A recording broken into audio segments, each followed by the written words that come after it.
আজকে আপনাদের সাথে আরেকটি মজার রেসিপি শেয়ার করব। খুবই সুস্বাদু, কোনো রকম ঝামেলায় পোহাইতে হবে না। আসসালামু আলাইকুম এভরিওয়ান, সবাই কেমন আছেন? আশা করি সবাই ভালো আছেন। আজকে আপনাদেরকে তৈরি করে দেখাবো খুবই মজাদার চিকেন পরি, কোনো রকম বেলাবেলি ঝামেলা ছাড়াই। আমি এখানে নিয়েছি হলো 3 কাপ ময়দা, এখন দিয়ে দিচ্ছি স্বাদ অনুযায়ী লবণ, আর 3 থেকে 4 টেবিল চামচ এখানে আমি সয়াবিন তেলটা অ্যাড করছি। আপনার চাইলে ঘি দিয়েও ময়ন করতে পারেন। এখন হাত দিয়ে ভালো করে প্রত্যেকটা জিনিস আমি ময়ন করে নিচ্ছি। এখানে নর্মাল টেম্পারেচারে পানি দিয়ে আমি ডোটা তৈরি করে নিচ্ছি। এখানে কোনো গরম পানি বা কুসুম পানিও না। এতে করে কিন্তু পুরিগুলো দীর্ঘক্ষণ ফুলকো এবং মুচমুচে থাকবে, ভেতরটা সফট থাকে।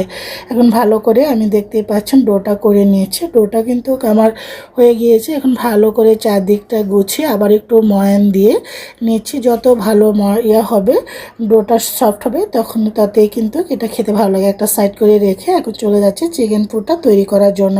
ফ্রাইং প্যান বসিয়ে দিয়ে দিচ্ছি সয়াবিন তেল। এখানে 1 কাপ পেঁয়াজ কুচানো দিয়ে পেঁয়াজটাকে জাস্ট একটু নরম করে ভেজে নেব। এখানে দিয়ে দিচ্ছিল কিছুটা কাঁচামরিচ, একটু লবণ দিয়ে দিচ্ছি। আর 1 কাপ এখানে চিকেন আমি আগে থেকে সিদ্ধ করে তারপরে এটাকে এখানে গ্রেট করে নিয়েছি।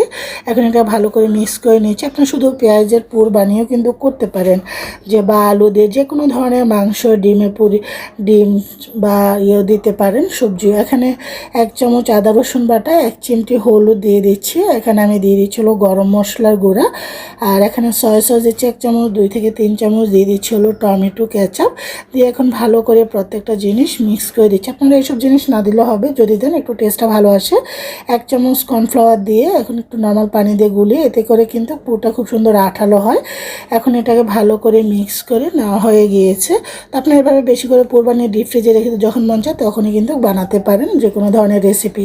এখানে আমি ছোট ছোট লেচি কেটে নিয়েছি। নিয়ে এখন আমি কোনো রকম বেলার ঝামেলা ছাড়াই এই আজকের এই লোভনীয় চিকেন পুরিগুলো তৈরি করে আপনাদেরকে দেখেছি। খুবই সহজভাবে সুস্বাদু এই চিকেন পুরিগুলো। তো আমি এভাবে করে সবগুলো একটু একটু দিয়ে, যেহেতু আমি এখানে বেশি বড় না বেশি ছোট না, ওইভাবে করে বানিয়ে নেব। তো আমার কিন্তু এই যে দেখুন ছোটো ছোটো আকার হয়ে গিয়েছে। এখন যেহেতু এটা কোনো বেলাবেলি করব না, আমি এখানে একটা কাটিং বোর্ডে একটু তেল দিয়ে এভাবে হাত দিয়ে খুব আলতোভাবে চারদিকটা এভাবে করে নিচ্ছি, চেপে নিচ্ছি।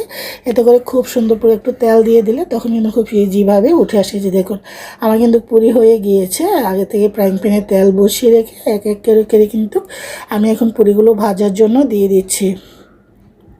আমি একসাথে 3টা দিয়েছি, যেহেতু ছোট সাইজের পুরি ছিল, বেশি বড় না। এখন এগুলাকে উল্টিয়ে নিচ্ছে। যে দেখুন এগুলো আস্তে আস্তে কিন্তু উপর দিকে ফুলে ডাবল হয়ে যাবে। খুব সুন্দর কিন্তু ফুলে গিয়েছে।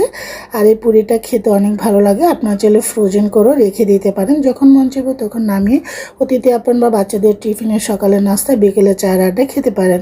আমার কিন্তু চিকেনের পুরিগুলো হয়ে গিয়েছে। আমি একটা সার্ভিং প্লেটে সার্ভ করে নিচ্ছি। আমি তেঁতুলের সস দিয়ে আজকের এই পুরিটা সার্ভ করছি। একটা আপনাদেরকে ভেঙে দেখাচ্ছি। আলহামদুলিল্লাহ অনেক মজা হয়েছিল। তেঁতুলের চাটনি দিয়ে পুরি খেতে কিন্তু দারুণ লাগে। আশা করি সবারই ভালো লাগবে। সবাই ভালো থাকেন, সুস্থ থাকেন। আল্লাহ হাফেজ। পরিবার পরিজন নিয়ে উপভোগ করুন।